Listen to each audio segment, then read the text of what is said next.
सूरजभान सिंह बने नए राष्ट्रीय कार्यकारी अध्यक्ष। चिराग को एलजेपी के राष्ट्रीय अध्यक्ष पद से हटाया। पांचों बागी सांसदों को चिराग ने पार्टी से निकाला।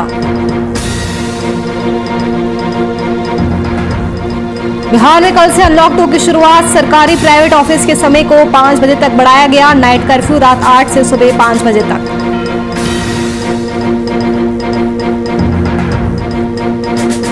पटना के 27 जिलों में बारिश जारी। मौसम विभाग ने जारी किया ब्लू अलर्ट। येलो जोन में आया बिहार।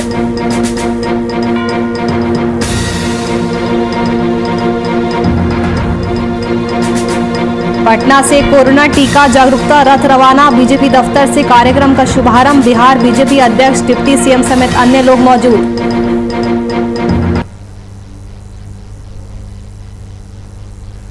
नमस्कार, वीआईपी न्यूज देख रहे हैं आप। मैं आपके साथ नुपुर सक्सेना। स्वागत है आपका बात बिहार की में। लोजपा में टूट के बाद बिहार की राजनीतिक सरगर्मियों ने नया मोड़ ले लिया है। लोजपा टूट को लेकर सभी पार्टियों ने अपनी अपनी प्रतिक्रिया दी है। वहीं एलजेपी की टूट की जानकारी मिलकर जदयू नेता दिनेश सिंह पटना पहुंचे। दिनेश सिंह लोजपा सांसद मीना सिंह के पति भी हैं।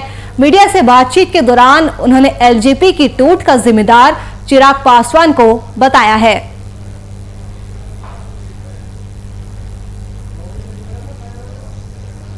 कोई वजह नहीं है, मैं इस बारे में कुछ नहीं बता सकता। हम उस दल में है ही नहीं, हम क्या बता। लेकिन आपकी पत्नी आपकी भी भूमिका इसमें रही है। नहीं, मेरी कोई भूमिका इसमें, हम उस दल के है ही नहीं, हम क्या बता। आपकी पत्नी है और आपके घर में कल काम में बैठक हुई थी। उस बैठक में ललन सिंह से सब लोग शामिल हुए थे। हमको ये भी नहीं पता है, हमको ये भी नहीं पता है। और बैठक हुई, उन लोगों का अंदरूनी मामला है। कल मैडम आएंगी, अभी आ रही थी, डूब गई है, कल आएगी, उसे पूछ लीजिएगा। हम क्या बताएंगे। आप कैसे देखते हैं? अगर उन लोगों का कहना है कि इसमें कोई टूट नहीं है, जो है लोगों ने नेता का परिवर्तन। नेतृत्व परिवर्तन पर आप, लोजपा के नेतृत्व परिवर्तन पर आप क्या करेंगे? और पार्टी में नेतृत्व परिवर्तन होता है। चिराग पासवान को पार्टी ने अयोग्य घोषित कर दिया क्या? नहीं, ऐसी कोई बात नहीं है। उन लोगों ने नेता का परिवर्तन किया है और सब लोग हैं। चिराग जी भी उस पार्टी में है, पारस जी भी है, उनके 5-6 सांसद भी उसमें हैं, सब लोग हैं। ऐसी कोई बात नहीं है। हर पार्टी में नेता का परिवर्तन होता है।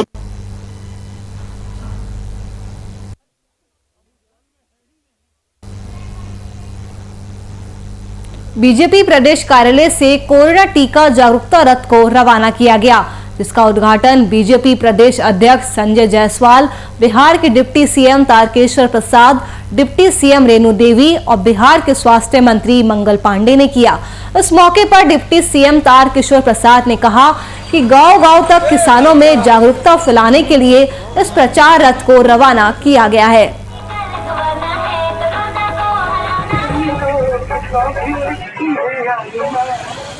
किसान प्रदेश किसान मोर्चा की ओर से टीकाकरण अभियान एक जन जागरण अभियान के रूप में तब्दील हो, इसके लिए यह रथ यात्रा से निकली है, जिससे अधिक से अधिक हमारे बिहार के लोग टीकाकरण कर सकें। जो हमारे किसान भाई हैं, जो हमारे समाज के ऐसे लोग हैं जो टीकाकरण नहीं करवा पाए हैं, उनका टीकाकरण हो जाए, जिससे कि बिहार स्वस्थ हो।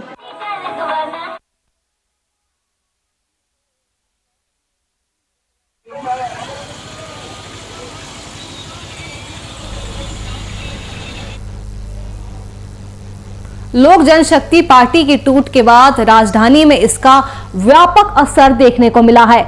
चिराग पासवान के सैकड़ों समर्थक लोजपा कार्यालय के बाहर पहुंचे और पशुपति कुमार पारस समेत 5 अन्य सांसदों के पोस्टर पर काली पोत कर विरोध दर्ज कराया। इस दौरान कार्यकर्ताओं ने 5 सांसदों के खिलाफ जमकर नारेबाजी भी की। लोक जनशक्ति पार्टी जिंदाबाद।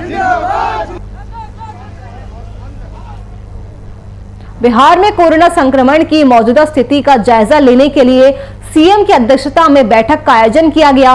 उस बैठक में बिहार में लगाए गए लॉकडाउन पर चर्चा की गई।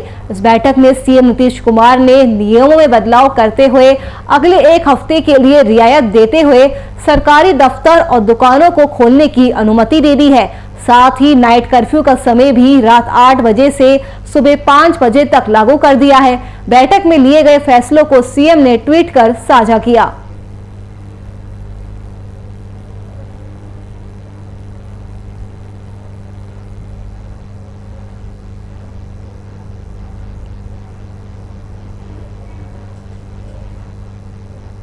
देश भर में कई शोध के माध्यम से ये बात साबित हो चुकी है कि कोरोना से बचाव के लिए वैक्सीनेशन ही एकमात्र कारगर उपाय है। लेकिन इसके बावजूद अब तक कुछ लोगों में इसको लेकर काफी सारी अफवाहें हैं, भ्रम है, खासकर अल्पसंख्यक बहुल इलाके में। कोविड एक्सप्रेस गांव-गांव, मोहल्ले-मोहल्ले तक पहुंचने के बावजूद इसको लेकर जो रुझान होना चाहिए था वह देखने को नहीं मिल रहा है।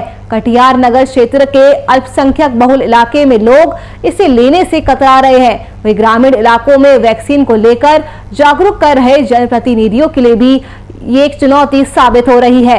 वही वैक्सीन लोगों को दिलाई जाए, इसके लिए भी विभाग की टीम आंगनबाड़ी सेविका के साथ घर घर जाकर लोगों को समझा रही है। बावजूद इसके लोग वैक्सीन लेने से डर रहे हैं।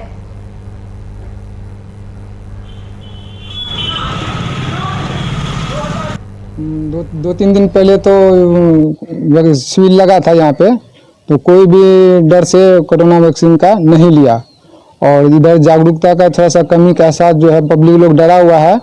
जो न्यूज़ फैला हुआ या अफवाह उड़ा हुआ कि आदमी लोग इससे मरता है या और भी कुछ बात है, इसी कारण से वैक्सीन लेने से सब इनकार कर रहे हैं। वैक्सीन लेना डर रहे हैं क्योंकि वैक्सीन लेने से आदमी मर जाते हैं ना, कोई जहर या पॉइजन से दिया जाता है उसमें, इसलिए डर के मारे न लेते हैं। ये कोरोना वैक्सीन ये सबके लिए है और लेना चाहिए, ये जरूरी इंजेक्शन है। ये इंजेक्शन से कोई कहता है कि मर जा रहा है, फलाना हो रहा है, ये गलत बात है। इस भरम में ना जीवे। हम लोग चाहिए हर 45 साल से ऊपर वाले को अभी इंजेक्शन लगना शुरू हो गया। हम लोग को चाहिए बढ़ चढ़कर हर धर्म के लोगों को आगे आके इंजेक्शन लेना चाहिए। और यही एक इंजेक्शन इस इलाज कोरोना महामारी का एक माध्यम इलाज है। और हम सरकार से अनुरोध करेंगे, गुजारिश करेंगे कि हर इस पर जो है प्रचार जोर शोर से होना चाहिए, डोर टू डोर होना चाहिए।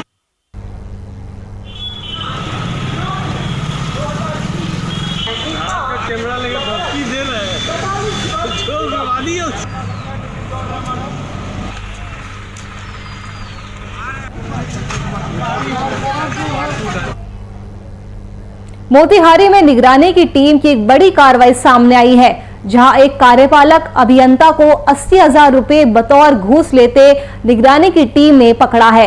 इतना ही नहीं, गिरफ्तार इंजीनियर के आवास से 9 लाख रुपए भी जब्त किए गए हैं। साथ ही एक डेटा ऑपरेटर को भी गिरफ्तार किया गया है। टीम उस पैसे के बारे में भी जानकारी जुटाने में लगी हुई है। वहीं इधर निगरानी की इस कार्रवाई के बाद पूरे विभाग में हड़कंप मच गया है।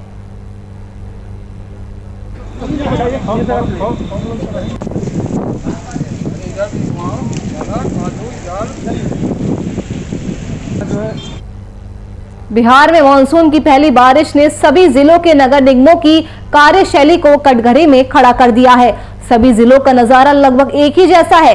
सासाराम की बात करें तो वहां भी हालात कुछ इसी तरह है, जो आप तस्वीरों के जरिए देख सकते हैं। सासाराम का सदर अस्पताल मूसलाधार बारिश के कारण तालाब में तब्दील हो गया है। पूरे परिसर में पानी भर गया है। अस्पताल कर्मी, मरीज और उनके परिजन सभी इस जल जमाव में काम करने को मजबूर है। वही सासाराम के सिविल सर्जन ने बताया कि जब तक अस्पताल के आउटसाइड में नाले का निर्माण पूरा नहीं हो जाता है, तब तक ये समस्या ऐसी ही बनी रहेगी।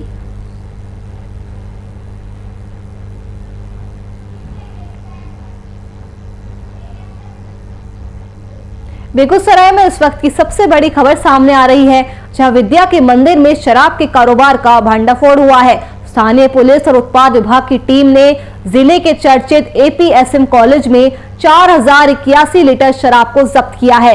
इस संबंध में उत्पाद विभाग के अधिकारियों ने बताया कि कॉलेज बरौनी में शराब का एक कारोबार कॉलेज के नाइट गार्ड और उसके बेटे के द्वारा संचालित किया जा रहा था।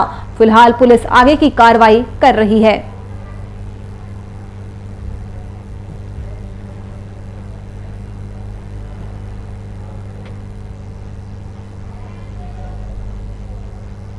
जखीरा रख के और व्यापार का कार्य हो रहा है। इसी सूचना के सत्यापन के लिए उत्पाद विभाग ने वहाँ छापामारी करने पहुँचा तो ऐसा आभास हुआ कि कॉलेज में कुछ सामान रखा हुआ है। प्राचार्य के आदेश के अनुमति और बरावा थाना के साथ हम लोग ने पूरा जब सर्च किया तो हम लोग को 470 पेटी विदेशी शराब ब्लू स्टॉक मिला है।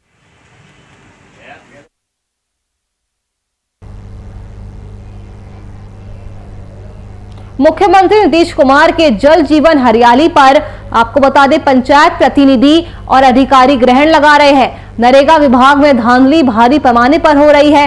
इस धांधली का मामला तब सामने आया जब जमींदार को इस बात की भनक लगी कि उनकी जमीन में जो पोखर बरसों से निर्माण हुआ है, उसी पोखर पर पंचायत समिति, पीआरएस और पीओ की मिलीभगत से सरकारी राशि की निकासी कर रहे हैं। ये मामला बनवा इटारी प्रखंड क्षेत्र के घोड़दौर पंचायत का बताया जा रहा है। वहीं पोखर मालिक ने सहरसा जिला पदाधिकारी, डीडीसी, एसडीओ, बीडीओ, पीओ को आवेदन देकर मदद की अपील की है।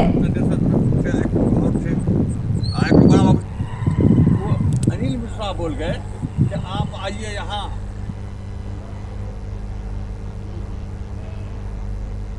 रोहतास जिला के विक्रमगंज अनुमंडल में एक मिठाई बनाने वाले कारीगर की संदिग्ध अवस्था में मौत हो गई, जिसका शव एक नाले से बरामद किया गया।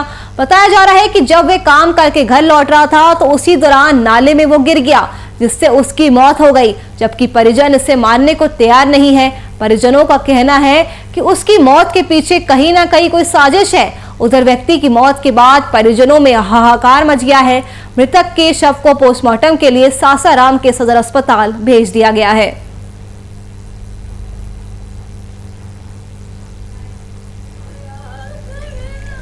घटना हुआ है कि इनको रात में खिलाए पिलाए हैं शाम को टाइम पे, और अंदर है उनको मार के और नाले में धकेल दिए। अच्छा, कहाँ की घटना है? विक्रमगंज। क्या नाम है मृतक का? इनका नाम है मंटू पर। क्या करते थे यार? हलवाई थे। मैंने पहले से कुछ दुश्मनी था क्या? दुश्मनी ये था कि इनके पैसा था 15-20 हज़ार रुपये उनके। अच्छा, तो पैसा ये दुकान छोड़ने वाले थे। 2 दिन पहले मेरे को बोले थे कि मेरे को यहाँ दुकान छोड़ दो, डेली मेरे संग लफड़ा कर रहे हैं। मिठाई दुकान पर मैंने मिस्त्री के काम करता था, समझे। उसी समय मैंने मारपीट हुआ कि क्या हुआ हम लोग नहीं। अरे अभी क्या पोस्टमार्टम हुआ, हम लोग लेकर जाएंगे।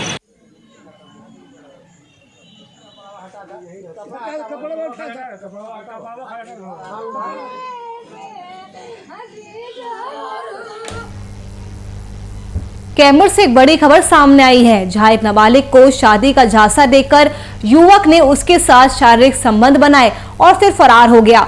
नाबालिग रामगढ़ प्रखंड का रहने वाली है, वही आरोपी उत्तर प्रदेश का रहने वाला है। इधर पीड़िता ने पूरी घटना की जानकारी अपने घर वालों को दी, जिसके बाद घर वालों ने आरोपी के खिलाफ महिला थाना भभुआ में आवेदन देकर मदद की गुहार लगाई है।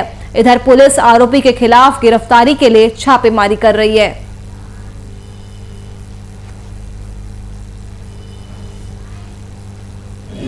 नाबालिग लड़की जिसने आरोप लगाया है कि उसके साथ शादी का झांसा देकर यौन शोषण किया गया है। लिखित शिकायत उसके द्वारा दर्ज कराई गई है महिला थाने में।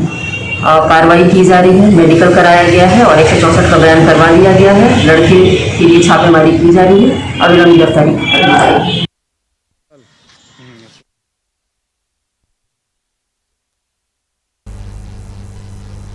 कैमूर में एक बार फिर मानवता को शर्मसार करने वाली घटना सामने आई है, जहां दहेज के कारण विवाहिता को गला दबाकर उसकी हत्या कर दी गई और हत्या का आरोप विवाहिता के ससुराल वालों पर लगाया गया। वहीं एक तरफ पूरे बिहार में दहेज के खिलाफ प्रचार प्रसार के माध्यम से ग्रामीण और शहर के लोगों को जागरूक किया जा रहा है। मामले के बारे में बताया जा रहा है कि मृतिका इशरत खातून की शादी साल 2013 में मुबारक अंसारी के साथ हुई थी, लेकिन 1 वर्ष बाद से ही विवाहिता के पति द्वारा बार बार पैसे की मांग की जाती थी और साथ ही अपने ससुराल के जमीन हड़पने की फिराक में भी था, जिसे लेकर पति पत्नी में अक्सर लड़ाई झगड़ा होता रहता था। वह इस झगड़े के बाद पति ने महिला की हत्या कर दी, जिसके बाद महिला के परिजनों ने पुलिस से सख्त कार्रवाई करने की मांग की है।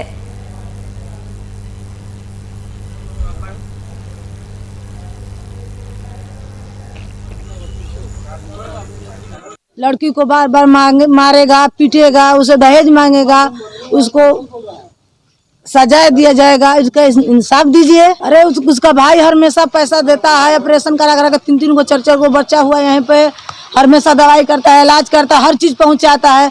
अब उसका धोखेबाजी से मुआया, कैसा मुआया, उसको फांसी दे कर मुआया, उसको इंसाफ चाहिए। हमारी एक बहन को चांद थाना में जो शादी हुई थी, उसकी गले में दबा कर हत्या कर दी गई है। और हम सरकार से चाहते हैं कि उसके जो छोटे छोटे मासूम बच्चे हैं, उनके पालन पोषण के लिए तीनों बच्चों को कुछ ऐसी सहायता दी जाए जिनके उनका पालन पोषण हो सके और सही पढ़ाई लिखाई कर सके। और दोषी लोगों के लिए क्या मांग? दोषी लोग को हम चाहेंगे कि सख्त से सख्त सजा हो, कि आइंदा कोई भी ऐसा गुनाह करने से पहले 10 बार सोचे, ऐसा से सख्त सजा मिले। मिला हम उसको 3-4 लाख रुपए उसमें फूंक दिए, फिर भी हम उसको देते गए कि ज्यादा हमारी बहन है, ये पैसे के लालच में इसको मार दिया गया। फोन करा परसों दिन कि भैया ऐसा ना कि आओ हमके लिए आ जा। हमने कहा हमारे चाचा के लड़की का शादी है, हम 15 तारीख को आके विदाई ले जाएंगे। तो बोले कि ठीक है ले जाइएगा। वो हमारी बहन करी, हम उसका रिकॉर्डिंग रखे हुए हैं। तो हमें ठीक है, तो वो कल फोन कर रहा है हमको कि कहाँ हुआ, आओ। तो हमने कहा बात है, तो ऐसा बात नहीं कि आओ तू 10 मिनट कहती आओ। तो हमें अभी नहीं, कल सुबह आएंगे। तो बोले नहीं आओ। तो 1 घंटा बाद फिर फोन कर रहा है कि आओ तो हर बहन के मौत हो गया। मैं कैसे? तो फसरी लगा। वहाँ गए तो देख रहे हैं कि वो फसरी लगाई नहीं, उसको गला घोट के मारा गया।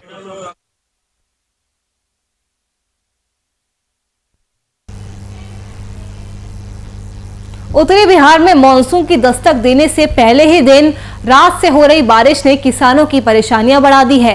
वही बारिश को लेकर बख्तियारपुर के किसानों का कहना है कि मानसून की पहली ही बारिश और ओलावृष्टि ने तबाही मचा दी है। किसान पहले सेठ साहूकारों से कर्ज लेकर मक्के की खेती के लिए बीज बोए थे और जब मक्के की फसल तैयार होने के कगार पर पहुंच चुकी है तो मूसलाधार बारिश से सारी फसलों को नुकसान हो रहा है। वहीं जब मूंग की खेती की गई तो पहले मौसम ठीक ठाक था, लेकिन जब मूंग टूटने की बारी आई तो फिर बारिश ने तबाही मचा दी है।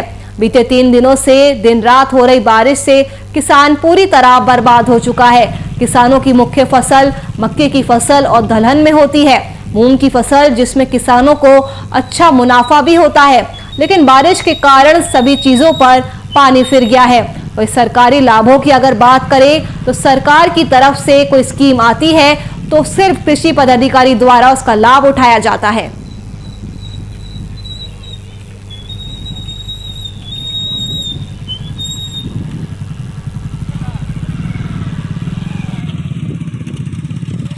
मूंग के खेती में भैया पूरे हानि छोड़ कर फायदा नहीं है। भले आए और समय से मजदूर नहीं है मिल रहे और लोग बंदी थे, पूरा परेशानी कर कोई सरकार के सहायता नहीं।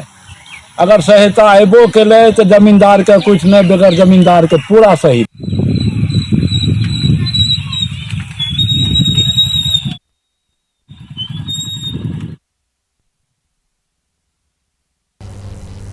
समस्तीपुर जिले में कुदरत का गजब करिश्मा देखने को मिला है, जहां एकाएक एक ही जगह पर लगभग 700 मीटर की रेंज में भयंकर तूफान उठा। ये तूफान इतना तेज था कि विभूतिपुर प्रखंड के लगभग 25 से 30 घरों को क्षतिग्रस्त कर गया। वहीं इस तरह का तूफान आने से लोगों में भय का माहौल बन गया और कुछ लोगों का कहना है कि मौसम में अत्यधिक दबाव के कारण ऐसा तूफान उठा है। ये देख लो, बड़ा बवंडर चल रहा है। और देख लो, कोरोना वैक्सीन को लेकर मोकामा में बड़े पैमाने पर जागरूकता अभियान चलाया जा रहा है। खासकर मोकामा घाट, ओंटा, दरियापुर में लोगों को वैक्सीन की डोज लेने के लिए प्रेरित किया गया। वहीं प्रसिद्ध चिकित्सक सह प्रदेश बीजेपी प्रवक्ता डॉक्टर राम सागर सिंह ने अल्पसंख्यक लोगों में वैक्सीन को लेकर भ्रम को दूर करने की कवायद की है और बड़ी संख्या में अल्पसंख्यक समाज के लोगों ने भी वैक्सीन पर भ्रम को लेकर सवाल खड़ा किया। उस दौरान बीजेपी प्रवक्ता ने कोरोना काल में वैक्सीन की अहम भूमिका को रेखांकित करते हुए कहा कि कोरोना से बचने का वैक्सीन ही एकमात्र जरिया है।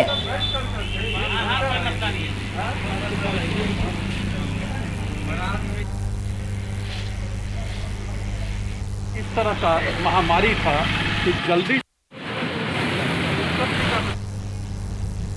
मुंगेर के शामपुर ओपी क्षेत्र के गालिमापुर निवासी रमेश सिंह, जो पेशे से किसान है और गांव के ही सरकारी विद्यालय में नाइट गार्ड का भी काम करते हैं। वहीं जब रमेश सिंह नाइट ड्यूटी कर सुबह अपने घर आया तो कमरा खोलते ही पत्नी का गला कटा शव देखकर उसके होश उड़ गए, जिसके बाद परिजनों ने तुरंत इस घटना की जानकारी श्यामपुर पुलिस को दी। वही सूचना मिलते ही श्यामपुर ओपी अध्यक्ष पप्पम कुमार और हवेली खड़गपुर डीएसपी राकेश कुमार मौके वारदात पर पहुंचे और घर वालों से पूछताछ की, जिसके बाद शव को अपने कब्जे में लेकर पोस्टमार्टम के लिए मुंगेर सदर अस्पताल भेज दिया गया है। इस दौरान डीएसपी राकेश कुमार ने बताया कि परिजनों से पूछताछ की गई है और एफएसएल डॉग स्क्वाड की मदद से इस हत्याकांड के खुलासे करने की कोशिश में तेजी लाई जाएगी।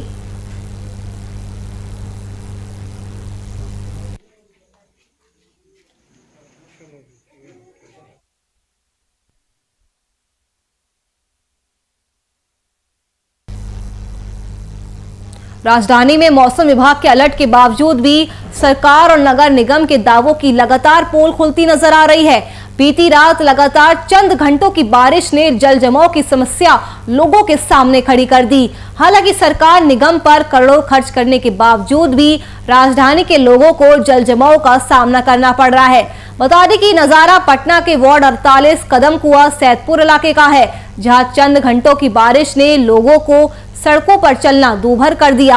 हालांकि सरकारी दावे तो पुरजोर किए जाते हैं, लेकिन हकीकत तो कुछ और ही होती है।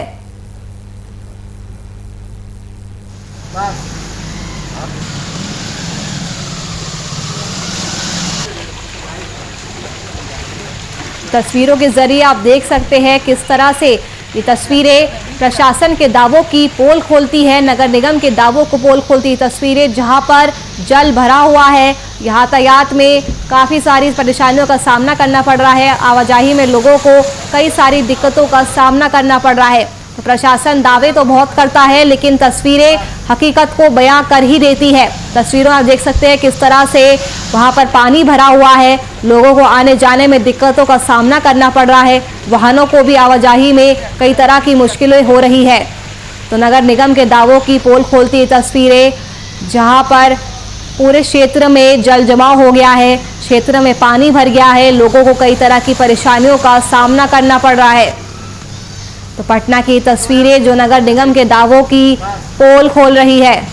हर तरफ जहां तक आपकी नजरें जाएगी वहां पर सिर्फ और सिर्फ पानी ही है।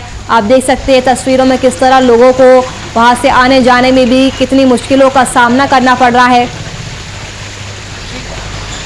तो नगर निगम के दावों की पोल खोलती ये तस्वीरें। बांका पुलिस को एक बड़ी सफलता हाथ लगी है।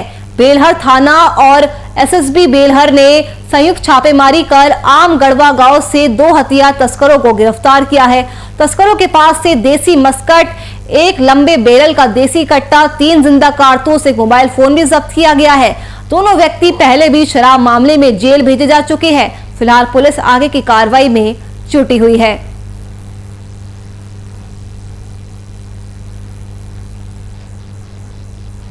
ये दोनों ही शराब के केस में जेल जा चुके हैं।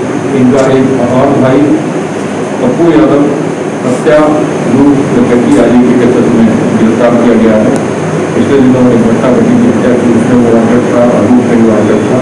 दिसंबर महीने में ही उसको सदर में जेल भेजा गया है और अभी वो न्यायिक हिरासत लूट और मर्डर केस में जेल भेज दिया, जेल में है।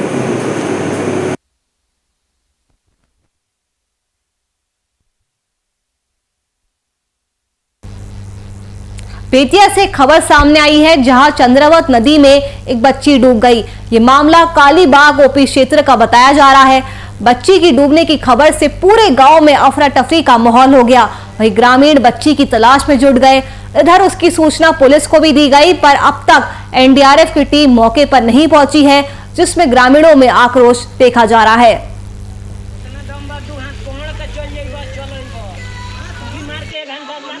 आम भी नहाए लग गई नहला के कारण का भले बहुत किसी लोग लगा कुंड में दी गई और 2 घंटा समय खोले लड़की लिखे मिले। कहाँ के रहे वाला लगता ही अंसारी टोला के अजय पटन के लड़की ही है।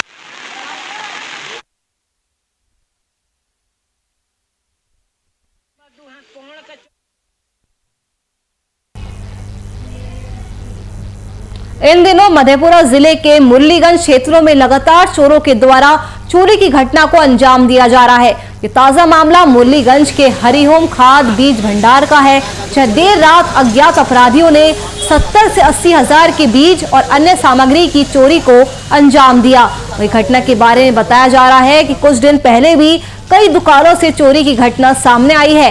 हालांकि थाने में आवेदन दिया गया है और फिलहाल इसकी जांच पड़ताल की जा रही है।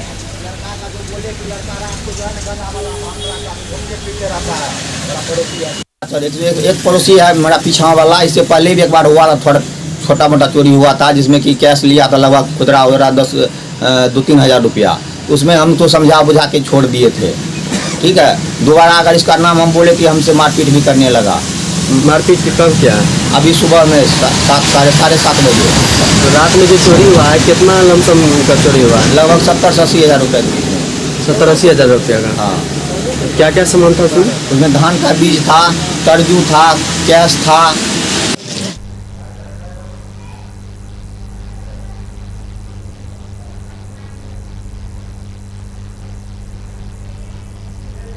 चलिए फिलहाल के लिए इस बुलेटिन में मेरे साथ इतना ही। देश और दुनिया की तमाम खबरों के लिए आप देखते रहिए VIP न्यूज़। नमस्कार।